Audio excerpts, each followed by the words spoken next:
पूरा गांव एक परिवार। जी हां, एक गांव एक परिवार की तरह ही नजर आता है। यहाँ के लोग अपने गांव के लोगों के लिए कुछ भी करने को तैयार रहते हैं, चाहे निर्धनों की आर्थिक सहायता की बात हो या फिर जरूरत में किसी के घर काम करवाने की। किसी को कहने की जरूरत नहीं पड़ती, हर आदमी अपने अपने हिसाब से जो बन पड़ता है वो फौरन कर देता है।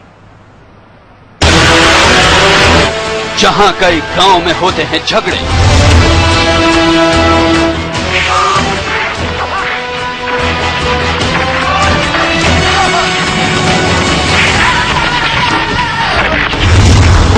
जरा जरा सी बात पर शुरू हो जाती है मारपीट।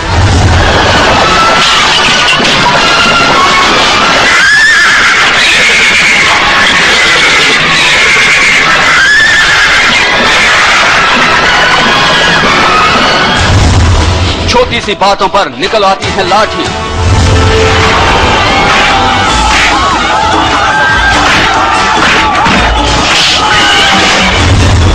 शुरू हो जाती है गाली गलौज। वहीं एक गांव पेश कर रहा है एकता की अनूठी मिसाल।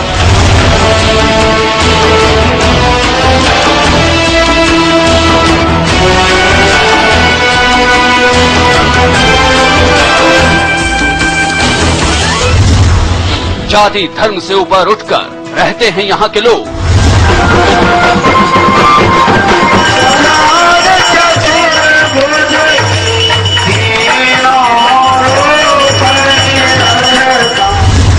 शादी ब्याह हो या फिर दूसरा कार्यक्रम, बढ़ चढ़कर करते हैं हिस्सेदारी।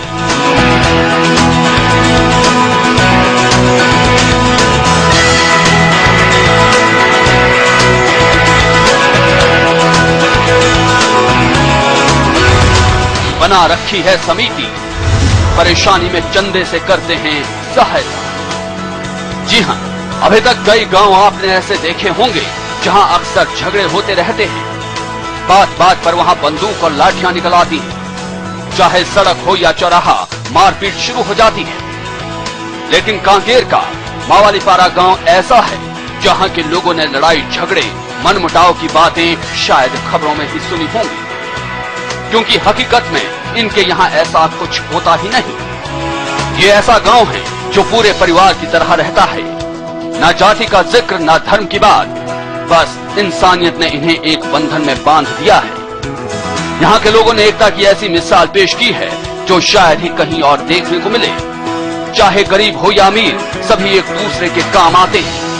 किसी के घर में कोई शादी ब्याह हो, धार्मिक आयोजन हो या फिर कोई और संस्कार, सभी मिलजुल कर उसके घर में जाकर मुफ्त में काम करते हैं। और अगर जरूरत हो तो चंदा कर जरूरत का सामान और बर्तन लाते हैं, खुद ही खाना बनाते हैं और मेहमानों को परोसते हैं। गांव मावालीपारा में जो जाति पाति की भेदभाव नहीं है। इसमें जो प्रत्येक कोई भी समाज में हो, हम लोग जाते हैं, आते हैं और सहयोग देते हैं। कैसे सहयोग करते हैं, मतलब ये बताएं। इसमें जो सहयोग जैसे काम है, ये पत्ता उठाना है या जैसे खाना बनाना है, तो इसमें हम लोग पैसा वगैरह नहीं लेते हैं। जी जी जी। हाँ, पूरा निःशुल्क ऐसी हम लोग सहयोग रखते हैं। जी, मतलब एक दिन का काम हो या 15 दिन का काम? हाँ हाँ, एक दिन का हो या 15 दिन का भी काम हो। जी।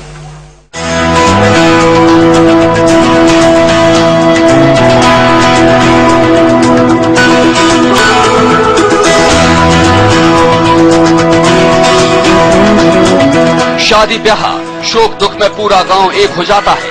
साथ ही इस गांव के सभी लोग त्योहार भी एक साथ मनाते हैं। नाच गाना खाना पीना एक साथ ही होता है। गांव के लोगों ने समिति बना रखी है जिसकी देख रेख में सारे कार्यक्रम किए जाते हैं। जरूरतमंद लोगों के लिए चंदा इकट्ठा किया जाता है। करीब 13 साल से ऐसे ही ये लोग एक दूसरे की जरूरतों का ख्याल रखते आ रहे हैं। इस गांव में शराब बनाने पर भी प्रतिबंध है। दूसरी जगह से भी कोई गांव में शराब पीकर हल्ला नहीं कर सकता। आज लगभग 10-15 वर्ष हो गए यहाँ शराब बनाना भी प्रतिबंध है हमारे गांव में, और शराब पी के कोई हुल्लड़ भी नहीं कर सके हमारे गांव में। और हमारे गांव में सबसे पहले कोई भी कार्य करे से पहले गांव में एक रूपता के साथ बैठ के कोई भी चर्चा कर लेथन, ओकर बाद गांव के काम ल करथन। गांव के लोग समिति के माध्यम से लोगों की आर्थिक मदद भी करते हैं। इसके लिए गांव वालों ने चंदा इकट्ठा कर करीब 40,000 रुपए रखे हैं। किसी निर्धन पर मुसीबत आ जाए तो इस राशि का उपयोग किया जाता है। अगर आदमी ये पैसा वापस देने की स्थिति में होता है तभी ये पैसे लिए जाते हैं, नहीं तो आगे के लिए फिर चंदा कर लिया जाता है। तो उस कार्यक्रम में किसी व्यक्ति को किसी चीज की जरूरत पड़ गई तो उसको आर्थिक रूप से मदद सहयोग भी देते हैं, चाहे सांस्कृतिक कार्यक्रम के माध्यम से हो या आर्थिक मामले में हो या सामाजिक मामलों में हो, जैसा भी हो। एक सांस्कृतिक कार्यक्रम के नाम से समिति का गठन हुआ और धीरे धीरे उसमें कुछ चंदा राशि सहयोग करके आज हर समिति इतने आत्मनिर्भर हो चुके हैं कि एक समिति में 20,000, 30,000, 40,000 तक की राशि उस समिति में है और जरूरतमंदों को उस राशि को निकाल करके उस समिति के सदस्यों को दिया जाता है। निर्धन लोगों की मदद के साथ मावाली पारा सामाजिक कार्यों में भी बढ़ चढ़कर हिस्सा लेता है। कुछ दिन पहले यहाँ के स्कूल की बाउंड्री वॉल गिर गई थी, जिसे लोगों ने मिलकर ठीक कराया। गांव के तालाब का बोर भी खुद ही ठीक कराया। इतना ही नहीं, गांव के स्कूल में गणित शिक्षक नहीं था, गांव वालों ने खुद उसकी व्यवस्था की और शिक्षक का मानदेय भी गांव वाले मिलकर देते हैं। पिछले वर्ष हम हमारे गांव के स्कूल में निःशुल्क बाउंड्री वॉल भी गांव के माध्यम से कर रहे हैं और पूरा गांव वाले में पूरा सहयोग करके बाउंड्री वॉल कर रहे हैं। और तालाब में एक तो गांव की ओर से पूरा सहयोग करके एक तो बोर खनन भी करें और वो बोर भी हम लोग गर्मी में बहुत सुविधा होते हैं निस्तारी भर। और हमारे गांव में एक शिक्षक की भी कमी रही गणित पढ़ाने वाला, तो गांव की ओर से एक शिक्षक के व्यवस्था भी किए गए हैं और गांव वाला सबके सहयोग से वाला जो भी बनते हम गांव की तरफ से और मानदेय देते हैं। आसपास की और गांव की अपेक्षा आर्थिक दृष्टि से भी मावाली पारा की तस्वीर बदली नजर आती है। यहाँ पास के कई गांव के मुकाबले ज्यादा खुशियाँ, ज्यादा खुशहाली है। लोग इसके पीछे गांव को एक सूत्र में बंधा होना बताते हैं। राजेश शुक्ला, सहारा समेत, कांकेर।